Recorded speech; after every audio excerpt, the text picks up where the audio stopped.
अस्सलाम वालेकुम dear viewers और अजीज तिबा कराम।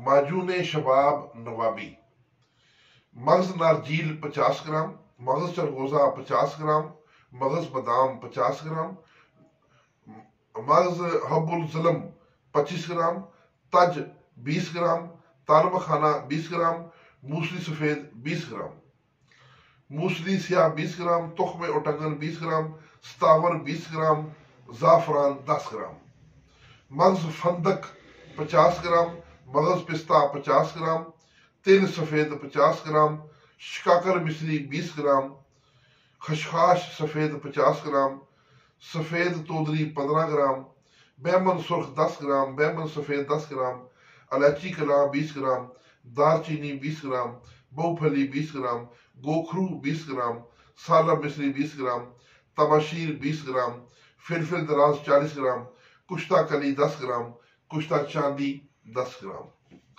शहद खालस कुल अदविया से 3 गुना। तमाम अदविया का बारीक कपड़ छाट सफूफ बना लें।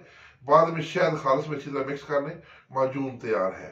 इसकी मिकदार खुराक 1 चम्मच जो टी स्पून है वो भर के सुबह शाम निहार मुंह आधा किलो नीम गर्म दूध के साथ लें।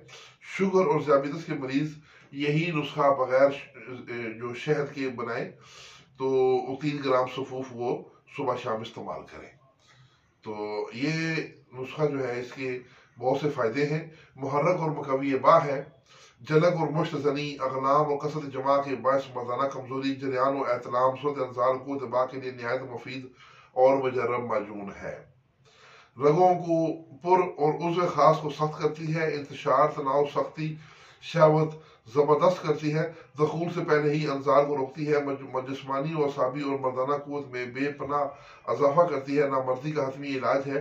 इंतशार, शहवत, तनाव, सख्ती जबरदस्त पहली ही खुराक अपना असर दिखाती है। तो ये नुस्खा जरूर बनाएं और फिर इसके नतीजे से हमें भी आगाह फरमाएं।